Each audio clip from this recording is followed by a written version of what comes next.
gigeh silpa gelet penjajah mesoh agama rincongan tumbak kampak ge asah lumbeng trieng teplah gecu ke sudah pahlawan tat lebengan gagah rata daerah kubu syuhada timungan barat mehad lelepah fisabilillah bela agama fisabilillah bela agama tungku syik ditira berhasil pah gelet penjajah sampaan Tuha pidiangan Garut besot selawah sampai gelangkah uku teraja Panglima polem alem ngan gagah pahlawan megah di Aceh Raya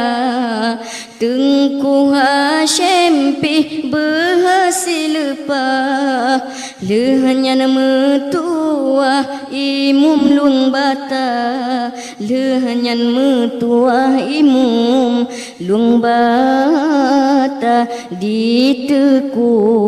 Umar Jino alon pegah jet-jet daerah geprang Belanda hingga saboh jan gopnyan menyerah dudawa ge ubah lawan lom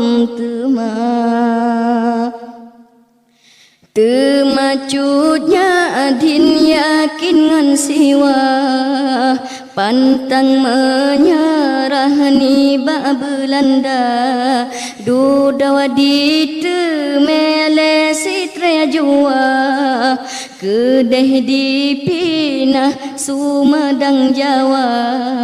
kedeh dipinah Sumedang Jawa dicut mutia setia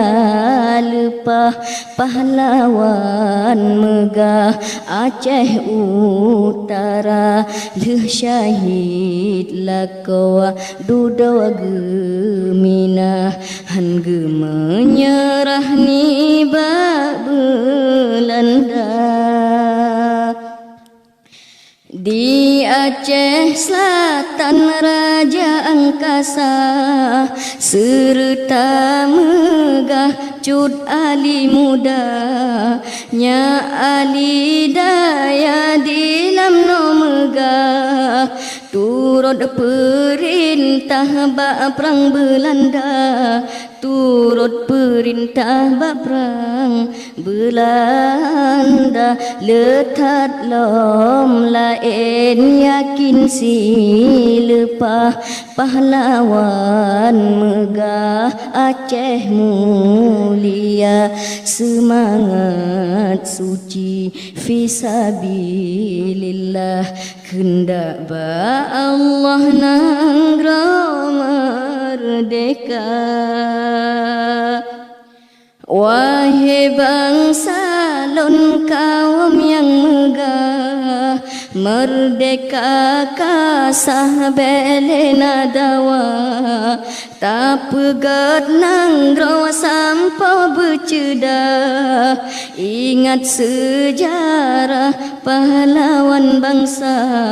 ingat sejarah pahlawan bangsa pahlawan Aceh gigeh silepah gelet penjajah mesoh agama rincongan tumbak kampak ge asah lumbeng trieng teplah gecu